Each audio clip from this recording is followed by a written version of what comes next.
Hello friends, welcome to my YouTube channel SSC hack. आज हम इस वीडियो में रिलीजियस मूवमेंट्स के बारे में पढ़ेंगे और उसमें भी आज जो हम टॉपिक कवर करेंगे वो है बुद्धिज्म।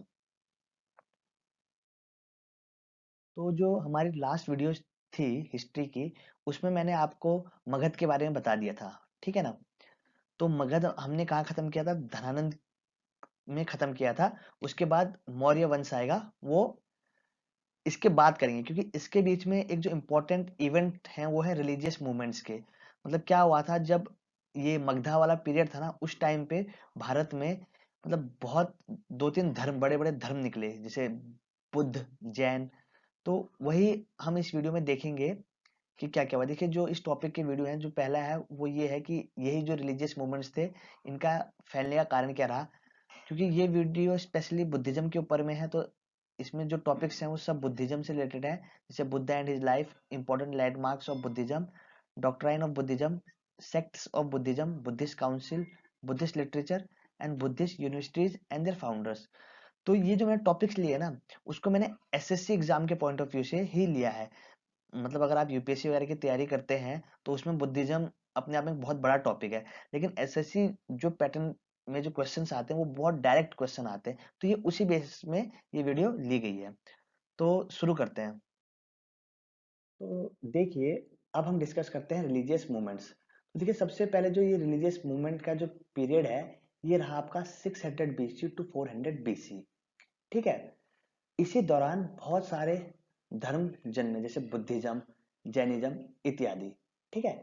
और यही जो पीरियड है 600 बीसी टू 400 बीसी का, इसी को पीरियड ऑफ सेकेंड अर्बनाइजेशन कहा जाता है, और साथ ही साथ ये एज ऑफ बुद्धा भी कहा जाता है। अब देखिए, सबसे पहले ये समझिए कि ऐसे जो ये विभिन्न विभिन्न धर्म थे, ये क्यों जन्मे। ठीक है। तो इसका कारण ये था ना कि जैसे आपने इससे पहले मेरी वीडियो देखी होगी, लेटर वैदिक पीरियड में आते आते जो इंडियन सोसाइटी थी वो बहुत ही रिजिड हो गई थी। मतलब यहाँ कास्टिज्म वगैरह बहुत ज्यादा हो गया था। तो उस धर्म में क्या हो गया था कि कुछ जातियों को बहुत ही उनका शोषण होने लगा था। तो वो जातियां या उस प्रकार की जो भी जातियां थी, वो उस जो रिजिडिटी थी उससे निकलना चाहती थी। तो उन्हें ऐसे धर्मों का मतलब एक सहारा मिला उससे निकलने के लिए। तो देखिए, इसके क्या क्या मुख्य कारण है। एक तो वही जो मैंने आपको बताया कि वैदिक जो फिलोसफी थी, उसने उसकी अपनी ओरिजिनल प्योरिटी खो दी थी। आपको उसकी ओरिजिनल प्योरिटी तो जैसे पता होगी, अर्ली वैदिक पीरियड में क्या कहते थे कि जो व्यक्ति जो काम करेगा उसको उस वर्ण में रखा जाएगा, तो वो खो चुका था। उसके बाद क्या हो गया था, जो वैदिक पीरियड में जो धर्म था वो उसमें मतलब बहुत सारे सुपरस्टिशंस आ गए थे, डॉगमाज आ गए थे, और उसमें मतलब बहुत टाइप के रिचुअल्स वगैरह आ गए थे। ठीक है, जो भी मतलब सही नहीं था।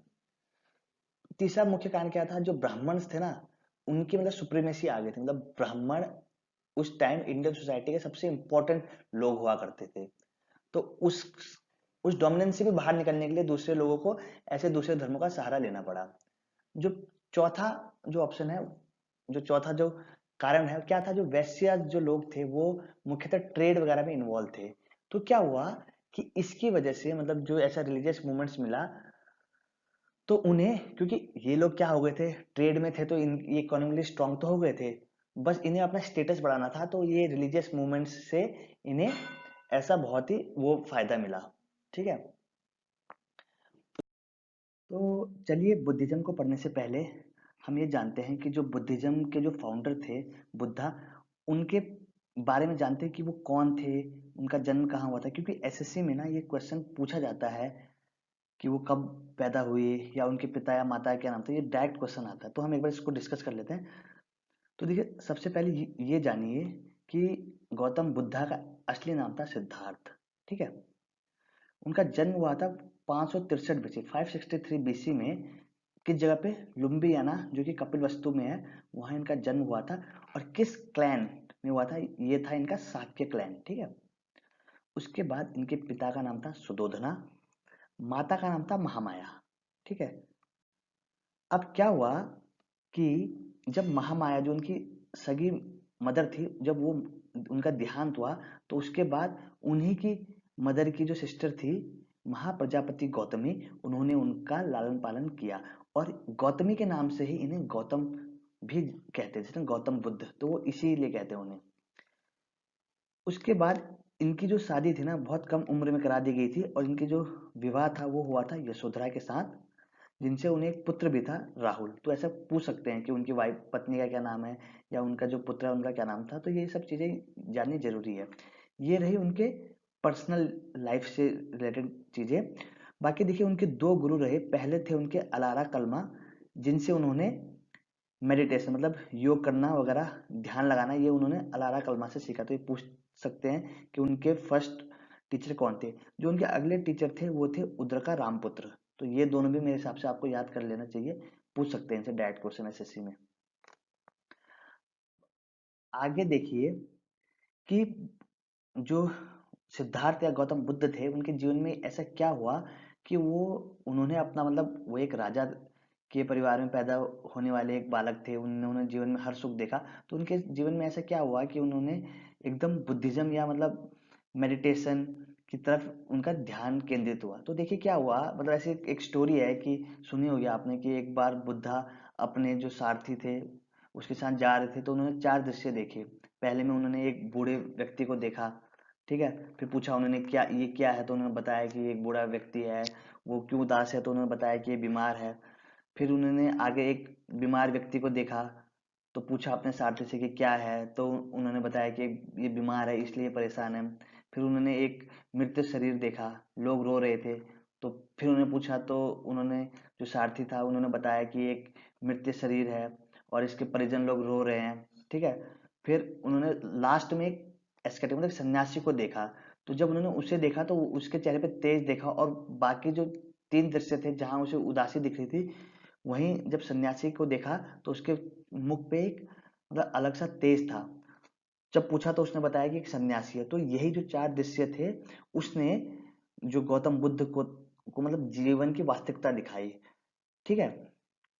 तो क्या हुआ, तो वो ये समझ गए कि जो सन्यासी था उसके पास ऐसा कुछ है जिसकी वजह से वो बाकियों से मतलब खुश है, या खुश नहीं कह सकता मतलब संतुष्ट है, ऐसा कहते हैं। तो उसी सच को जानने के लिए वो 29 साल की उम्र में उन्होंने अपने घर को त्याग दिया, ठीक है। और इसी को महा महानिष्कर्मा कहते हैं, ठीक है। मतलब उन्होंने घर को त्याग दिया और वो सन्यासी की तरह रहने लगे। 29 की उम्र में उन्होंने घर छोड़ा, लेकिन 35 साल की उम्र आते आते उनको मतलब मोक्ष का जो ज्ञान था उन्हें प्राप्त हो गया, ठीक है। अब जो इन्हें ये निर्वाणा प्राप्त हुआ ना, निर्वाणा जो प्राप्त हुआ ये कहाँ हुआ, ये क्वेश्चन पूछा जाता है। तो देखिए सबसे पहले उन्हें पीपल ट्री मतलब पीपल के पेड़ के नीचे बोध गया में जो जो लगाना ना बोला, ये इंपॉर्टेंट है, मतलब डायरेक्ट क्वेश्चन आते हैं। पीपल के पेड़ के नीचे बोध गया में निरंजना नदी जो अभी फाल्गु के नाम से जाना जाती है, वहां इन्हें निर्वाणा की प्राप्ति हुई। और कितने दिन इन्होंने लगातार मेडिटेशन की, इन्होंने लगातार मेडिटेशन की 49 डेज तक, ठीक है। मतलब इन्होंने 49 डेज तक मेडिटेशन की और तब जाके इनको निर्वाण की प्राप्ति हुई। अब जब निर्वाण की प्राप्ति की तो फिर उन्होंने इस ज्ञान को अपने आगे भी तो शिष्य को देना था। तो इन्होंने जो अपना पहला पार्ट लिया मतलब फर्स्ट सेरेमन जो किया, वो इन्होंने सारनाथ डियर पार्क में लिया। उनके 5 डिसिप्लिन मतलब 5 लोग उनसे ज्ञान ले रहे थे, और इसको हम कहते हैं धर्म चक्र प्रवर्तना।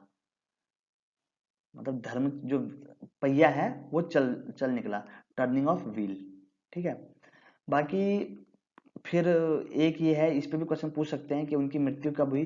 तो ये हुई 483 बीसी में, कहाँ, कुशीनगर में। और उनकी मृत्यु को कहा महापरिनिर्वाणा, ठीक है।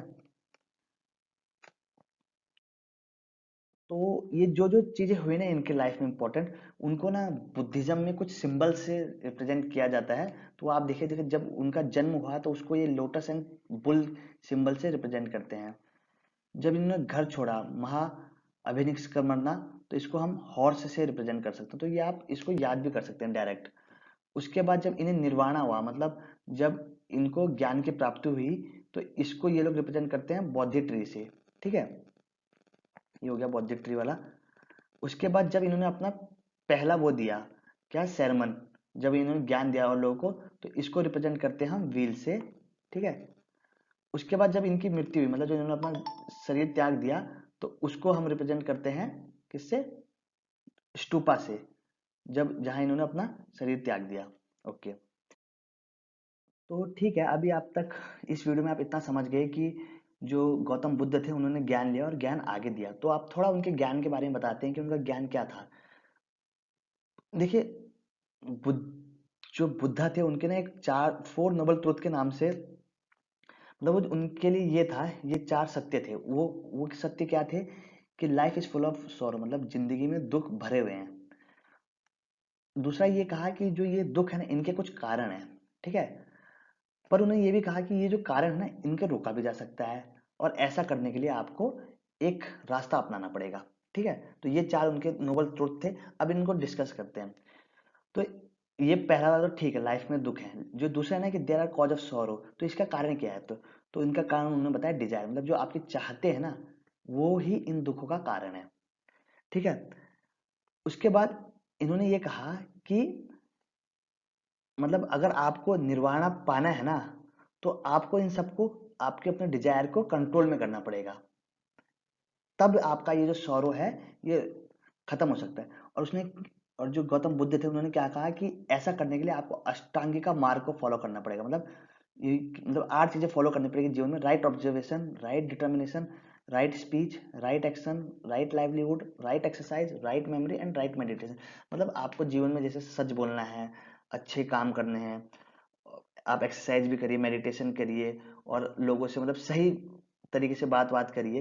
तो ये उनके 8 इंपॉर्टेंट अष्टांगिका मार्ग है, जिससे आपके ये डिजायर्स वगैरह सब चीज अंडर कंट्रोल रहती है। तो अभी तक हमने बुद्धिज्म के बारे में पढ़ लिया कि बुद्धिज्म बुद्धा ने किया, उनके जो मेन उसूल थे क्या थे। अब देखिए आगे ना, हम जानते हैं कि प्रेजेंट डे में जो कंट्रीज है उसमें बुद्धिज्म कैसा फैला हुआ। तो देखिए, अभी जो बुद्धिज्म है ना, अभी वो 3 पार्ट्स में डिवाइड है। ये हिनायाना, महायाना और वज्रयाना, ठीक है। और इसमें देखिए वर्ल्ड में देखिए अभी सबसे ज्यादा कौन सा वाला, महायाना सबसे ज्यादा है, ठीक है। हिनयाना उसके बाद है, और वज्रयाना मतलब ना के बराबर है, ठीक है। तो अब इनको थोड़ा डिस्कस कर लेते हैं इनके बारे में। देखिए सबसे पहला हिनयाना, इसको ना त्रिवेदा के नाम से भी जाना जाता है। ऐसा बहुत बार त्रिवेदा दिया जाएगा। इसको हम कहते थे लेसर व्हीकल, ठीक है। जो हिनयाना था है, इसके जो फॉलोवर है ना, ये क्या करते हैं, जो बुद्धा की जो ओरिजिनल टीचिंग है ना उसे फॉलो करते हैं। और ये क्या कहते हैं कि मतलब इंडिविजुअल सेल्वेशन, मतलब अपने आप को हर चीज से दूर रखना, और सेल्फ डिसिप्लिन से ही आप मोक्ष की प्राप्ति कर सकते हैं। उसके बाद इनकी इंपॉर्टेंट चीज क्या है, ये आइडल वर्शिप, मतलब ऐसा नहीं है कि ये बुद्धा की मूर्ति की पूजा करते हैं, ये किसी आइडल वर्शिप को फॉलो नहीं करते। ये बहुत इंपॉर्टेंट है। लैंग्वेज, पाली लैंग्वेज, जो ये हिनयाना जो लोग है ना, ये पाली लैंग्वेज को, मतलब पाली लैंग्वेज फॉलो करते थे यार। उसकी जो भी पाली लैंग्वेज में जो भी किताबें लिखी होंगी उसे फॉलो करते थे। ये क्वेश्चन पूछा जा सकता है कि हिनयाना या त्रिवेदा वाले जो लोग थे वो कौन सी लैंग्वेज फॉलो करते थे। तो ये है पाली लैंग्वेज, ठीक है। अब प्रेजेंट डे में देखा जाए तो ये जो बुद्धिस्ट है हिनयाना वाला, ये south of India, Burma, Thailand, Java, मतलब यहाँ फैला हुआ है। मतलब इसलिए इसे क्या भी कहते हैं, साउथ बुद्धिज्म भी कहते हैं, किसे, हिनयाना को। अब अगला आता है महायाना। देखिए महायाना को कहते हैं द ग्रेट व्हीकल, ठीक है।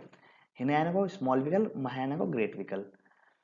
ये क्या कहता है, ये कहता है कि बुद्धा भगवान थे, मतलब ये बुद्धा को एज ए भगवान के रूप में ट्रीट करते हैं, ठीक है। और इनके लिए क्या कहना है कि अगर आपको मोक्ष प्राप्त करना है, तो आपको बुद्धा या बुद्धि जो अवस्था है उसकी आवश्यकता होगी, ठीक है। इससे ये पता लगता है कि ये आइडल वर्शिप फॉलो करते थे।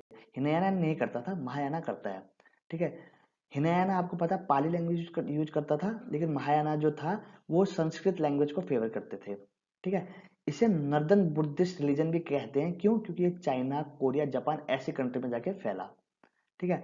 अब महायाना के भी अपने आप में 2 सबसेक्ट है, मतलब ये महायाना भी 2 हिस्सों में बटा हुआ है। एक है मध्यमिका और शून्यवाद, जो है नागार्जुन ने दिया है, और योगाचार और विजनवाद जो मैत्रेयनाथ ने दिया है।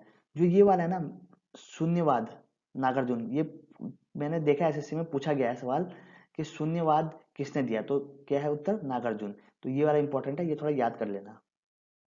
एक तीसरा है वज्रयाना। वज्रयान याना क्या कहता है कि सेल्वेशन, मतलब आप अगर आपको मोक्ष वगैरह की प्राप्ति करनी है तो आपको कुछ मैजिकल पावर्स प्राप्त करनी होंगी। तो ये मतलब बेसिकली थोड़ा मैजिकल पावर के ऊपर ये बुद्धिज्म है। ये बेसिकली ईस्टर्न इंडिया जैसे बंगाल बिहार तक ही सीमित रहा और वहीं तक ये रहा, ठीक है, वज्रयाना। ये आपने 3 बुद्धिज्म के जो सेक्ट हैं वो।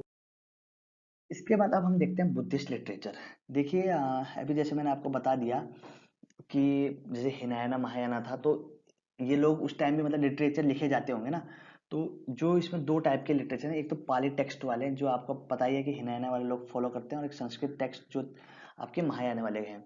तो देखिए जो बुद्धिस्ट जो लिटरेचर जो पाली में लिखा गया ना, वो पिटाका के नाम से जाना जाता है। मतलब ये जो किताबें होंगी जैसे सुता, इनका नाम पिटाका लगेगा, सुता पिटाका, विनय पिटाका।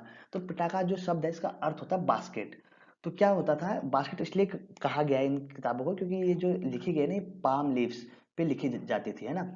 तो देखिए जैसे सुता पिटाका, ऐसे विनय पिटाका, ये पाली टेक्स्ट की किताब है। एक मिलिंद पानु है, ये भी एक पाली टेक्स्ट में लिखी गई किताब है। पूछ सकते हैं कि मिलिंद पानु किस में लिखी है, तो पाली टेक्स्ट में। ये क्या है, एक राजा है मीनांदर, उनके और एक बुद्धिस्ट सेंट थे नागासेना, उनके बीच में क्या बातें हुई उस पे ये किताब है, ठीक है। ये भी पाली में। 2 किताबें हैं, दीपवंसा और महावंसा, ये मतलब वहाँ श्रीलंका की काफी होली किताबें हैं, ये भी पाली टेक्स्ट में लिखी गई हैं। फिर आता है संस्कृत टेक्स्ट। देखिए संस्कृत टेक्स्ट बुद्धिज्म का आपका ये बुद्ध चरित्र है, जो लिखा गया अश्वघोष के द्वारा, ठीक है। ओके, तो इस पे पूछ सकते हैं कि बुद्ध चरित्र किसने लिखा है, अश्वघोष ने। इंपॉर्टेंट क्वेश्चन है ये, थोड़ा याद कर लेना। उसके बाद देखिए बुद्धिस्ट काउंसिल, ठीक है। बुद्धिस्ट काउंसिल ये थोड़ा इंपॉर्टेंट है एसएससी के पॉइंट ऑफ व्यू से, क्योंकि इस पर डायरेक्ट क्वेश्चन बहुत बार पूछे गए हैं। तो इसमें क्या क्या चीजें देखिए, आपको एक तो ये पता होना चाहिए कि 4 बुद्धिस्ट काउंसिल हुई, ठीक है। ये अलग अलग समय पे हुई, अलग अलग राजा द्वारा हुई। इनके ईयर्स बहुत इंपॉर्टेंट है कि फर्स्ट बुद्धिस्ट काउंसिल 483 बीसी में हुई, सतपर्णी केव्स में हुई। चेयरमैन इसके महाकाशपा थे, और इसके जो राजा थे मतलब जिन्होंने करवाया, ये अजात शत्रु थे और हरेंका डायनेस्टी के थे। तो ये वाला पार्ट तो बहुत इंपॉर्टेंट है, ये और ये। तो ये देख लीजिए, इंपॉर्टेंट फर्स्ट है 483 बीसी अजात शत्रु ने। Second Buddhist council 383 BC Vaishali में हुआ, काल अशोक ने करवाया। Third Buddhist council 250 BC Pataliputra में अशोक ने कराया। फोर्थ बुद्धिस्ट काउंसिल 998 एडी में कश्मीर में हुआ, कनिष्का ने कराया। देखिए इसको ना एक याद करने का तरीका बताता हूँ, जितने भी बुद्धिस्ट काउंसिल हैं फर्स्ट वाले को छोड़कर सारे वाले लास्ट में काल जैसे आता है, काल अशोका, ठीक है, फिर अशोका, कनिष्का। तो ये थोड़ा सा रिमेंबर करने के लिए इजी हो जाता है। बाकी ये जो इनकी डायनेस्टी है ये भी याद कर लेना, ये भी पूछ सकते हैं एग्जाम में। तो मेरे हिसाब से ये वाला जो आपका टेबल है ना, ये थोड़ा एक बार इसको अच्छे से अगर याद कर सकते हैं तो बेस्ट रहेगा। उसके बाद है बुद्धिस्ट यूनिवर्सिटीज। तो ये क्यों डाला है, क्योंकि बुद्धिस्ट यूनिवर्सिटीज पे बहुत बार क्वेश्चन आता है। कैसे क्वेश्चन आता है कि आपको कोई यूनिवर्सिटी दे दिया, जैसे नालंदा दे दी है ना, तो आपसे पूछ लेंगे इसके फाउंडर कौन थे। तो ये याद कर लें, जैसे नालंदा के थे कुमार गुप्ता वन, ये गुप्ता रूलर के थे। उदंतापुरी के थे गोपाला, जो एक पाला रूलर थे। विक्रमशिला के थे आपके धर्मपाल, जो कि एक पाला रूलर थे। सुमापुरी के थे धर्मपाल, पाला रूलर। जगादल के थे रामपाल, और वल्लभी के थे भट्टरका। तो ये ना ऊपर के जो ये नालंदा और विक्रमशिला तो मोस्ट मोस्ट इंपॉर्टेंट है। ये तो आप याद कर लीजिए कि नालंदा की कुमारगुप्त ने, विक्रमशिला की धर्मपाल ने। ये तो बहुत ही ज्यादा इंपॉर्टेंट है, कि बहुत बार पूछा गया है। तो ये बुद्धिस्ट जो लिटरेचर या बुद्धिज्म जो भी था, उससे मैंने आपको इंपॉर्टेंट इंपॉर्टेंट चीजें बता दी है। देखिए इस थोड़ा लिंक बनाना मुश्किल हो रहा होगा, लेकिन ऐसे वे में बनाया है कि आपका जो भी इंपॉर्टेंट चीजें है ना, इससे सारी कवर हो जाए। बाकी इसके बाद नेक्स्ट वीडियो आएगी इसके बाद की, उसमें हम जैनिज्म वगैरह पढ़ेंगे। तो इस वीडियो में मैंने आपको बुद्धिज्म लगभग खत्म कर दिया है, और जो जो इंपॉर्टेंट क्वेश्चंस थे वो मैंने आपको बताते चला हूँ। तो आप इसी बेसिस के मतलब इसी के अंदर में आप अगर आप इसको पढ़ रहे हैं तो आप ऐसे इसको कवर करके पढ़ लेना इसको, तो आपके लिए काफी इजी रहेगा। तो तब तक के लिए thank you and all the best.